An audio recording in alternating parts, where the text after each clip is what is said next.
I would say I'm a very positive person, very strong-minded, but when I don't get enough sleep, that's when the depressiveness comes. That's where the negative self-talk begins, and that really affects me. And that's why I feel like sleep has been one of the biggest battles for me.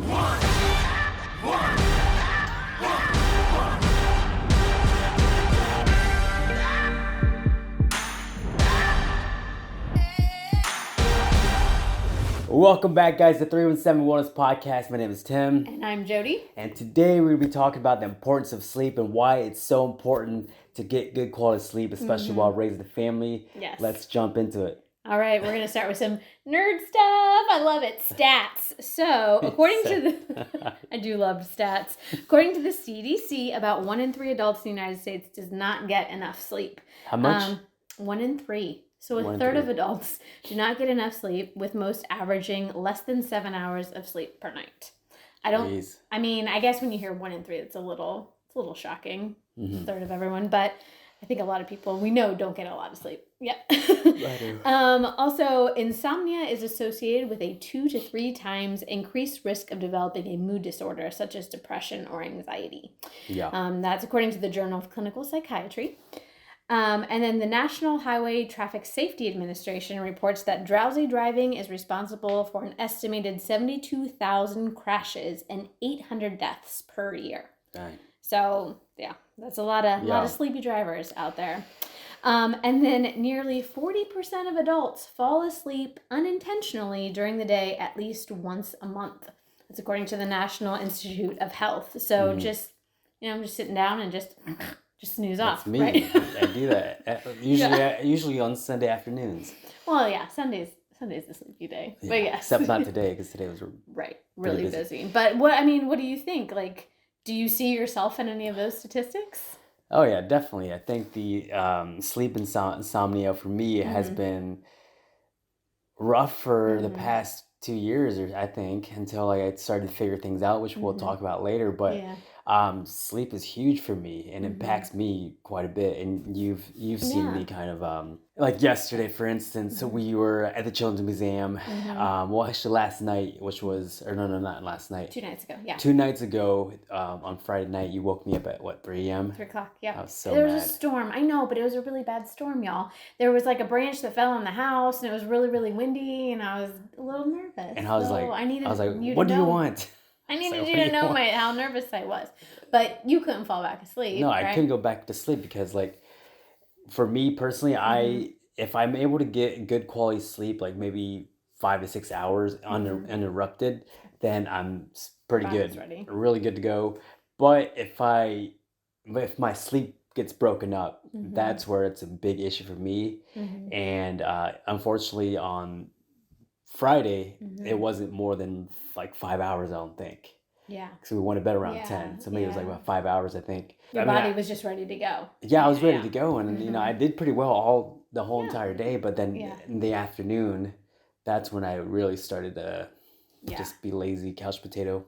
Yeah. And not want to do anything. So that just sleep impacts me quite a bit. Yeah. Yeah. I mean, it definitely impacts me too. Like, he's not a newborn now, we have a toddler, but when he was a newborn, that's just always such a rough phase of like constantly being woken up, and I was just irritable, like you're irritable throughout the day. Like I couldn't really regulate my mood. I felt like, it just really impacts everything. Do you think our sleep was better before Eli, or do you think it's been like this? I think my sleep was better before Eli. Yeah, I used to sleep like... Oh, no, I can just fall asleep. Like, I just go to bed and I fall asleep, and then I sleep all night, and then I wake up, and then I'm good.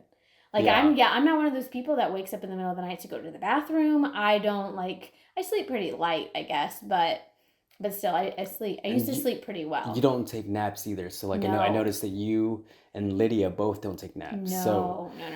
I can't take a nap. I feel groggy. Why? I feel groggy if I take a nap. Really? Yeah. Not me. Yeah. No. Yeah. But you're a power napper. I've noticed you do quick little spurts, and that kind of helps you get through the day. And I only actually need like 10 to 15 minutes, like solid, uninterrupted rest or nap. Right. And then I'm pretty energized after that. Like our toddler. He's also like you, because he can sleep like 15 minutes of power nap, and then he's good to go. So unfortunately, we don't get that break during the day because he's just ready to do that. So yeah, I mean, I think energy is better, now that he is older, but you still, like, you never know when a kid's going to wake up or when your wife's going to wake you up because there's a storm outside. You never know what's going to happen during the night. And when we do have those disruptions, we can definitely see a huge decrease in energy, in like positive mood. For me, it's self-discipline, I think, a lot. Like, food choices aren't super great the next day after I haven't slept well. So there's a lot that our sleep impacts everything that we do. So yeah, definitely. And I think that for me, I just get really lazy and unproductive. Like, on Saturday after we got back from the museum, like, I didn't want to do anything. I was literally snoozing, falling asleep on the couch, and I hate to be like that because just because I don't feel like I'm very helpful, or I'm just super lazy, and I don't like to be in that state. And so, like, if you're working towards goals, you're working towards something, like you get a bad night's sleep, it's kind of hard sometimes to keep that motivation going, to get you to where you want to go. It sounds like whenever you got to have that power nap, or you've got to get a good night's rest in order to get back on track. Do you see it in me? Do you see it, like, how much it affects me? Oh yeah. I mean, like the days, like, Saturday you were pushing through. In the morning I was really good. In the morning I was doing really good. Right. But then you hit that wall. Crap. Yeah, that wall, and then all of a sudden you're just, I can't move you off the couch for anything. Then my patience was like running thin towards the end of the night, and didn't help you much that night, and it just was really it's hard. Well, and I think too, like, if we look at it, how it affects us personally too, relationally, at night tends to be the time where we do get into the most little arguments or little spats, and they're not over really big things a lot of the times. It's just we're irritated because we're tired. You're tired. Like, you wake up at 5 if you get your full solid night's sleep. You're waking up at 5. I wake up at 5:45, and it's still like we've run all day long and been doing stuff all day long, and your workouts and my workouts and the kids, and by the time it gets to the evening time, we're just tired, and we can see a huge decline in our ability to have productive conversations sometimes, or wanting to have conversations, because you and I, like, at the end of the night, we don't even want to, like, communicate because we're both tired. So, like, or on the Instagram reel funnel or whatever, like, just you're looking at your stuff and I'm looking at my funny stuff. It's just like we want to numb out because our brains can't really do the hard stuff, I guess. At night.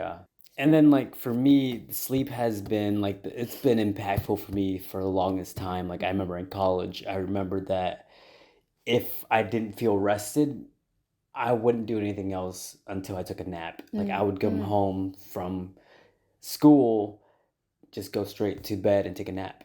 Gotcha. And I wouldn't want to do anything else because I'd be so tired. I'd be on the computer and I'd be falling asleep.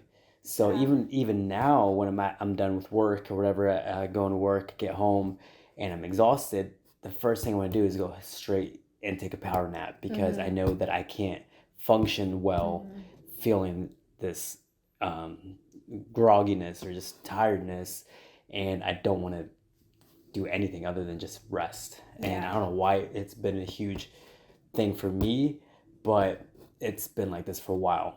I remember for the longest time I had not been able to sleep. I'd wake up 2 or 3 times a night, and I realized that it was because I was in the wrong position. And it's so, like, sleep is so, like, so weird. You have to really figure out what's going on. Like, if you're not getting enough sleep, you got to figure out what's going on with what you're eating, nutrition first. If you're drinking caffeine, like, energy expenditure. Are you expending enough energy during the day to really allow your body to rest? So it was just something so stupid, and the reason I'll explain. I'll share the story. But the thing is that when I'm awake, I don't like. Let's say, like, I'm sitting somewhere at a restaurant. I don't like my back turned against people. and I don't know why. I'm just paranoid. I just want to make sure I'm aware. But apparently, I'm the same way in my sleep.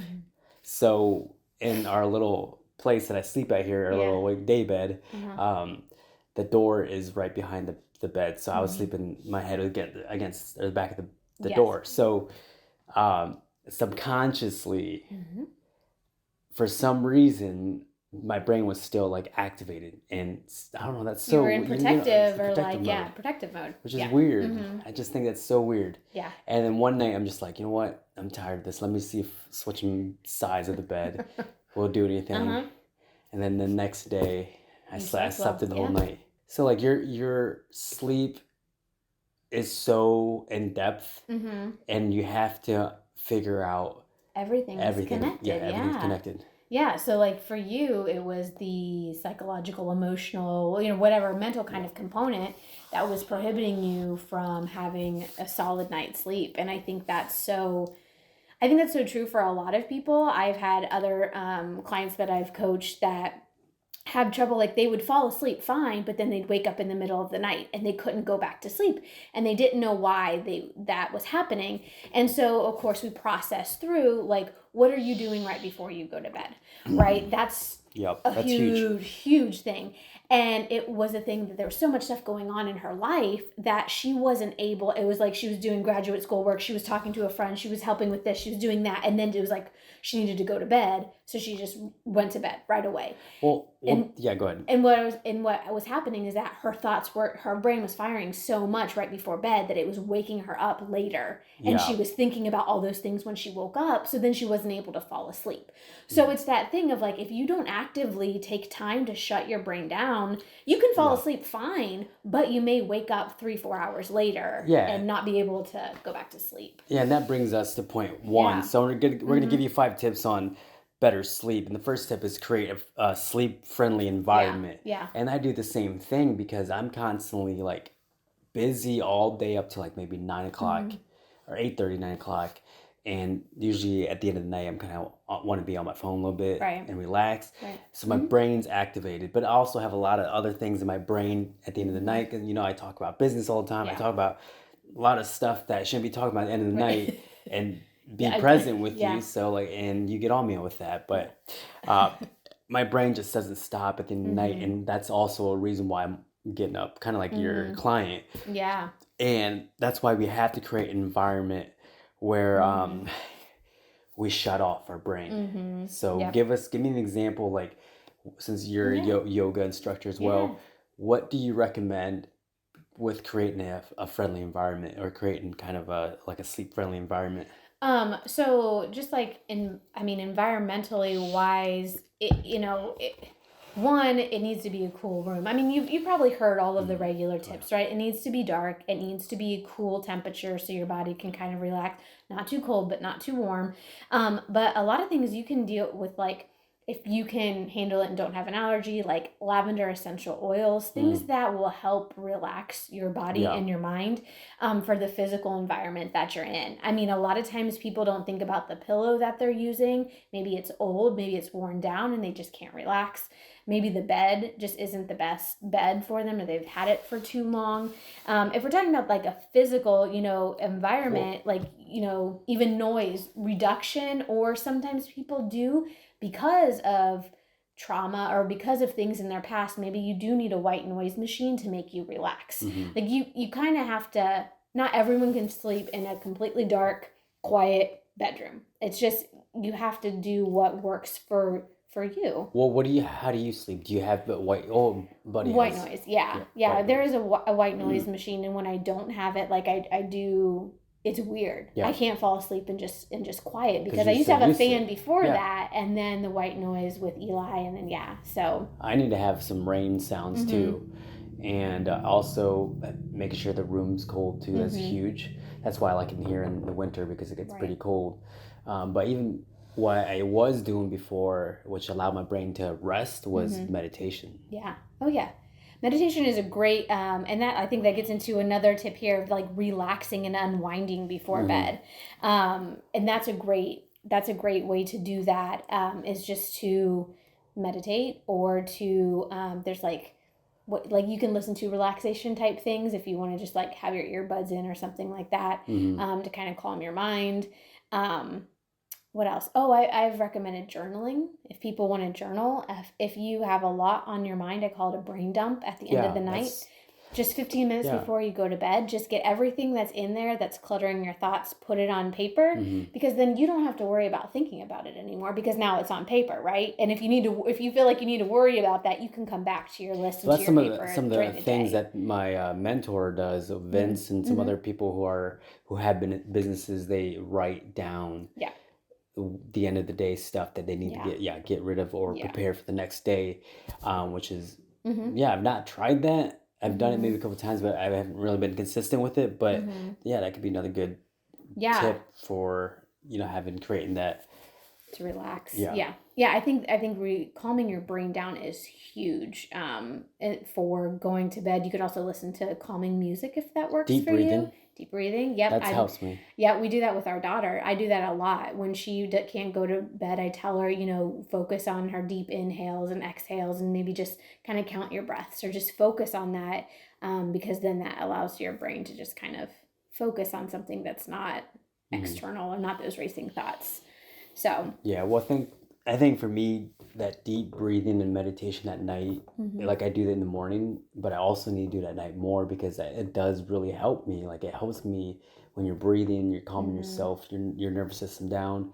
I noticed that really helps me. Yeah. A lot. Yeah, and I think with your mental or emotional type of like mind just kind of racing thoughts, we can also feel that in our bodies too. Oh yeah. So I mean there are a lot of different, like, you don't have to do a full yoga practice before you go to bed because some of those poses do kind of wake you up more, but there are relaxing stretches that you can do if you have back pain or knee pain or hip pain or anything like that. Like just stretch out. You can foam roll before you go to bed. Whatever can kind of release any tension you may be holding is going to give you a better night's sleep.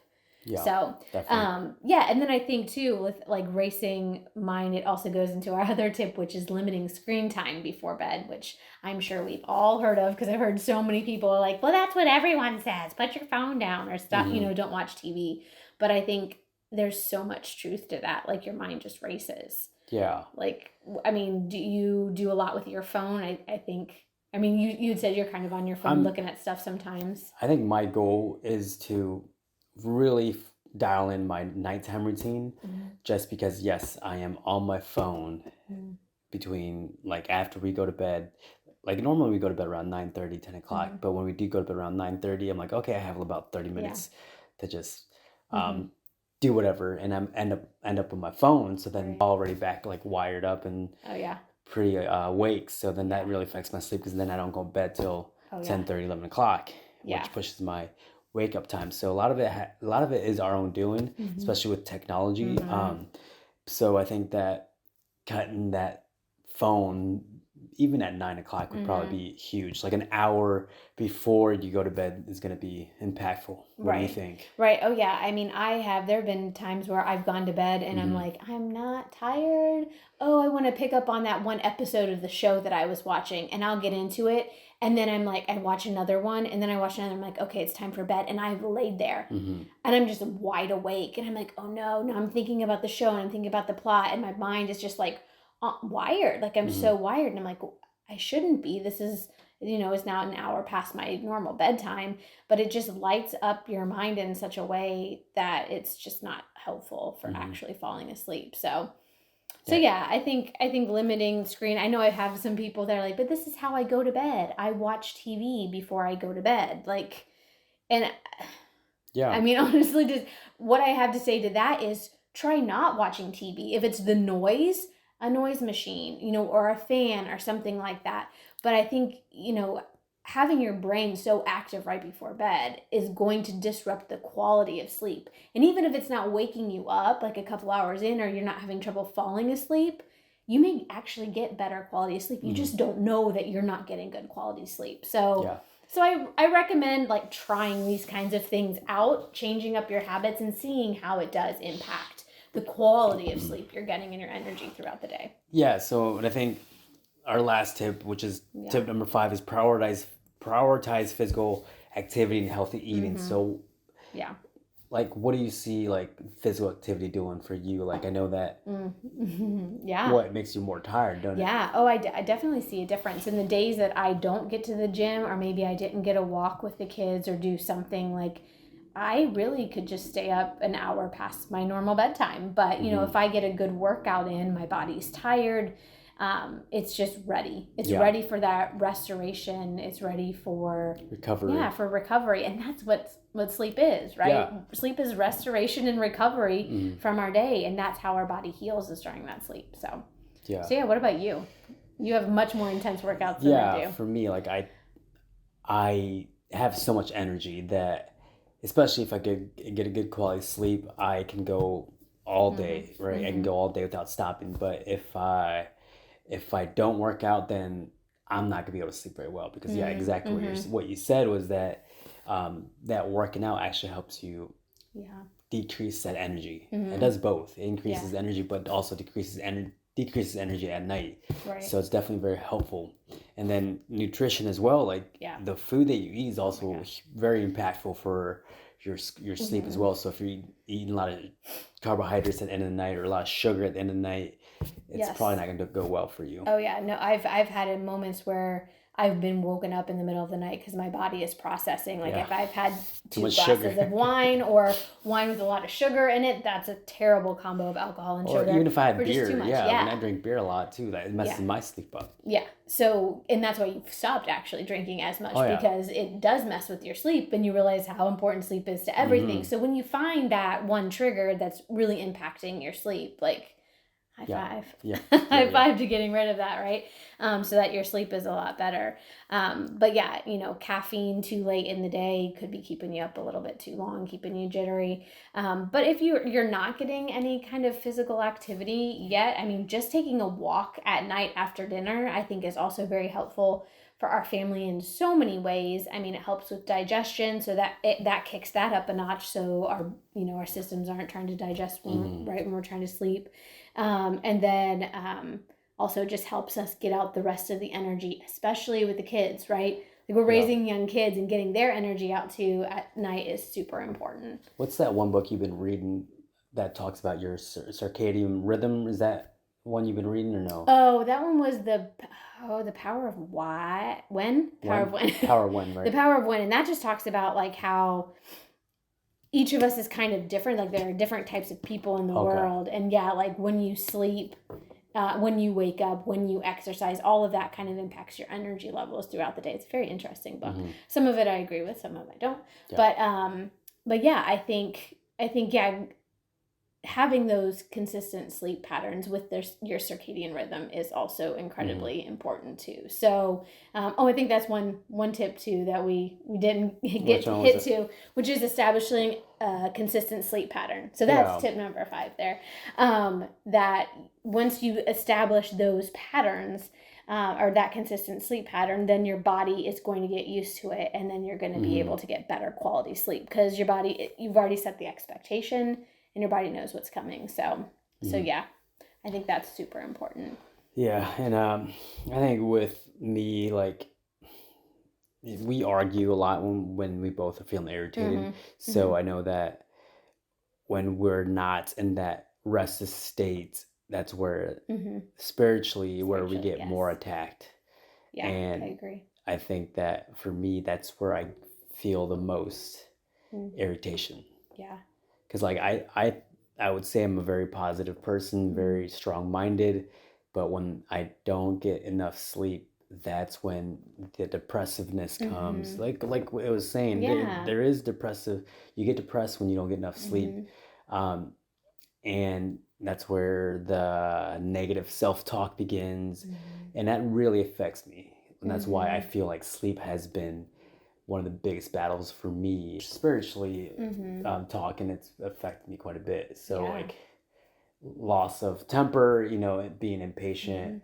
So I think that if you're a believer, and when you're not rested, when you're not sharpened, that's where the enemy comes up and tries it. There's a vulnerability there, right? I mean, basically everything we're talking about here is there's a vulnerability when you don't get good sleep.